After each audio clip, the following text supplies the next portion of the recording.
క్లాస్లో December prelims mains కొత్త class start అవుతుంది. ఈ నెంబర్కి కాల్ చేసి రిజిస్టర్ అవ్వండి. లిమిటెడ్ సీట్సే ఉన్నాయి. ముంబై తీరంలో వెళ్తున్న ఓ ఫెర్రీ నౌకను సముద్రంలో వెళ్తున్న ఓ స్పీడ్ బోట్ ఢీకొట్టడంతో ఫెర్రీ నౌక నీటిలో మునిగిపోయింది. ఈ ప్రమాదంలో 13 మంది మరణించారు.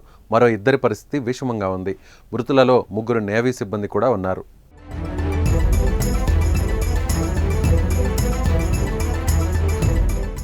గేట్వే ఆఫ్ ఇండియా నుంచి ఫెర్రీ బోటులో ముంబై నగరం సమీపంలో ఉన్న ఎలిఫెంటా ఐలాండ్కు ప్రతిరోజు ప్రయాణికుల రాకపోకలు చేస్తూ ఉంటారు.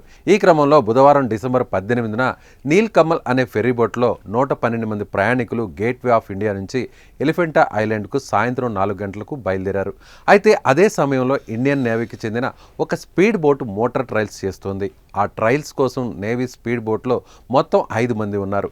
వారిలో 2 మోటార్ తయారీ కంపెనీకి చెందిన వారు ఉన్నారు. ఈ క్రమంలో నేవీ స్పీడ్ బోట్ అదుపు తప్పి వేగంగా వెళ్లి నీల్ కమల్ ఫెర్రీ బోట్ను ఢీకొట్టింది. దీంతో 2 పడవలు నీటిలో బోల్తాపడ్డాయి. ప్రమాదం జరిగిన వెంటనే నేవీ సిబ్బంది సహాయక చర్యలు చేపట్టింది. దాదాపు 2 గంటల తర్వాత చూస్తే నేవీ బోట్లో ఉన్న 5గురిలో 2 ప్రాణాలతో బయటపడ్డారు. చనిపోయిన మిగతా 3లో బోటు ఇంజిన్ తయారీ కంపెనీ ఉద్యోగులు 2 కాగా ఒకరు నేవీకి చెందినవారు. ఫెర్రీ నౌకలో 10 మందితో కలిపి మొత్తం ఈ ప్రమాదంలో 13 మంది ప్రాణాలను పోగొట్టుకున్నారు.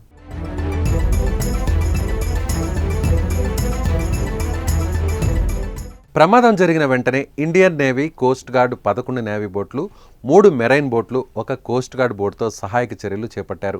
4 హెలికాప్టర్లు కూడా ప్రమాదం జరిగిన ప్రాంతంలో రెస్క్యూ ఆపరేషన్లో పాల్గొన్నాయి. అధికారులతో పాటు నీట మునిగిన వారిని కాపాడేందుకు సమీప ప్రాంతంలోని మత్స్యకారులు, నెహ్రూ పోర్ట్ అథారిటీ వర్కర్లు సముద్రంలోకి దిగి 100 మంది ప్రాణాలను రక్షించారు. ప్రమాదంలో 13 మంది చనిపోయారని స్వయంగా ముఖ్యమంత్రి దేవేంద్ర ఫడ్నవీస్ ఎక్స్లో ట్వీట్ చేశారు. చనిపోయిన 13 మంది కుటుంబ సభ్యులకు మహారాష్ట్ర ప్రభుత్వం తరపున 5 లక్షలు ఎక్స్గ్రేషియా ఇస్తున్నట్లు ప్రకటించారు.